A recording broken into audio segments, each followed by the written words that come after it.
September 1941. The North Atlantic is a graveyard. 3,000 tons of black steel slip quietly beneath the freezing surface of the water. A German U-boat, part of a wolf pack. They are not hunting blindly. They are not guessing. They know exactly where the Allied supply convoys are. They know the routes, the tonnage, the escorts. They know everything. How? Because of a whisper. A series of electrical impulses transmitted through the ether from a command center in Berlin. The British intercept these signals, thousands of them every day. They have the messages, but they mean absolutely nothing. It is a wall of static, gibberish, letters grouped in meaningless blocks. But hidden inside that static is the death warrant for tens of thousands of men. The British military is bleeding out. The island is starving. Churchill is secretly preparing for the collapse of the nation.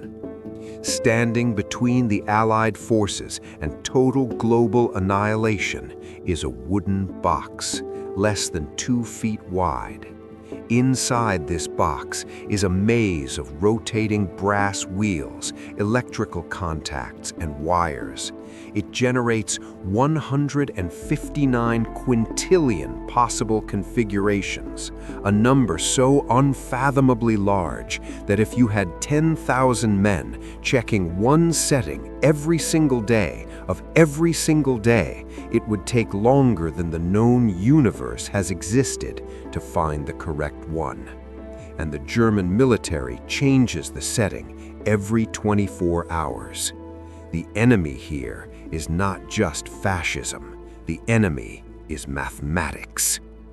The Enigma Machine, a masterpiece of paranoid engineering. It operates on a terrifyingly simple premise.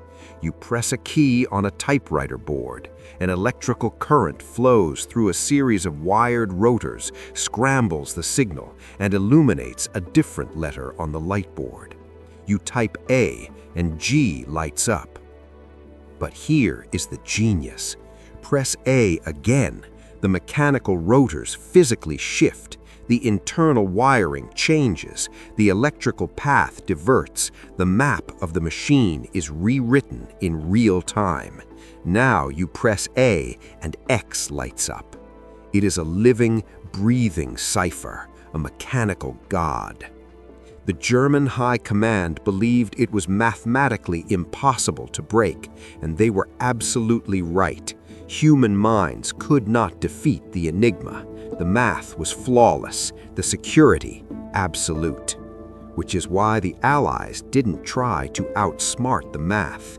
They had to outsmart the men who used it. Relocate to a drab Victorian mansion in Buckinghamshire, Bletchley Park. To the outside world, it is a radio manufacturing plant. Inside, it is a classified assembly of the most brilliant, obsessive, and socially isolated minds in the British Empire. Chess champions, linguists, crossword puzzle savants, and a brilliant, eccentric mathematician named Alan Turing. They are not fighting on beaches. They are not fighting in trenches. They are fighting in the dark, staring at endless sheets of typed intercepts, a sea of meaningless letters. They are not starting from zero. Years earlier, the Polish Cipher Bureau, men like Marian Rejewski, had accomplished the impossible. They had reverse engineered the early commercial versions of the Enigma. They proved the machine could be understood. They passed this monumental breakthrough to the British just as Poland fell. But the German military upgraded. They added more rotors. They introduced the plug board, a lattice of cables on the front of the machine that swapped letters before they even reached the rotors, multiplying the combinations into the quintillions. The Polish system collapsed under the weight of the new mathematics.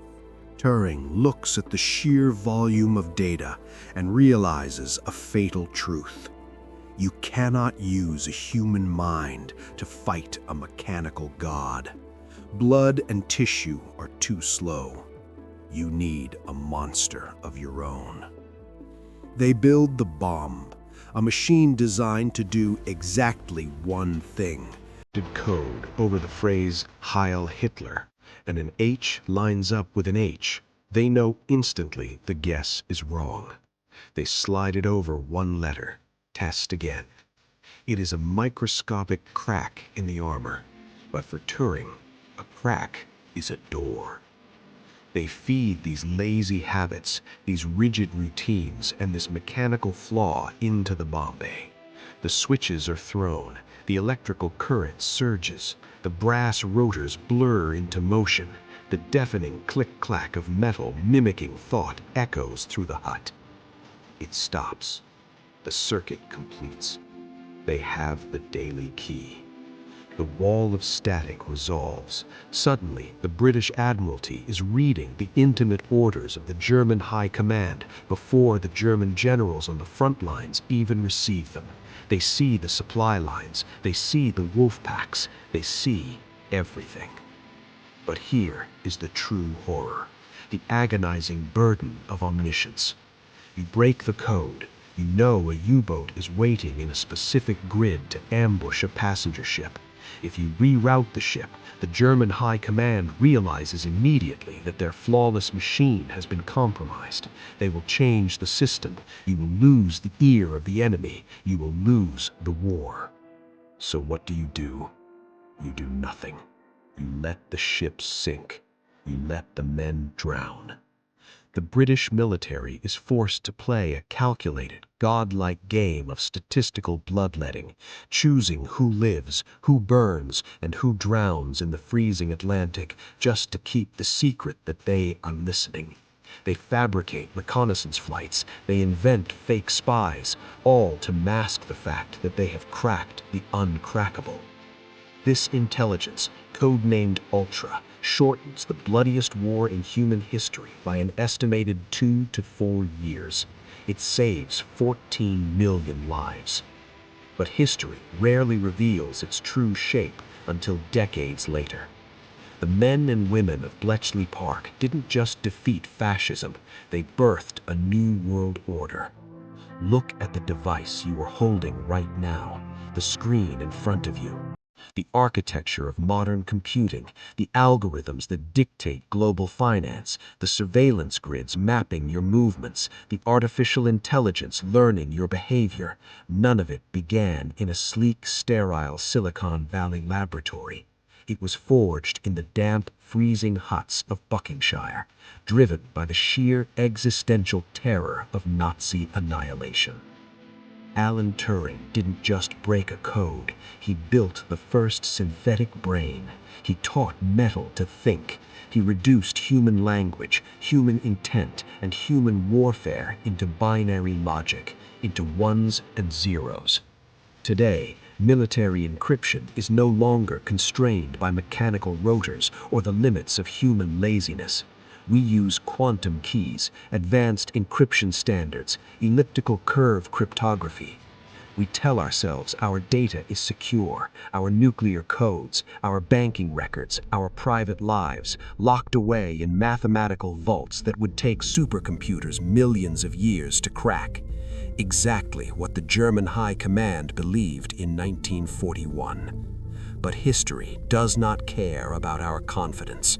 The math is always flawless until the machine gets faster.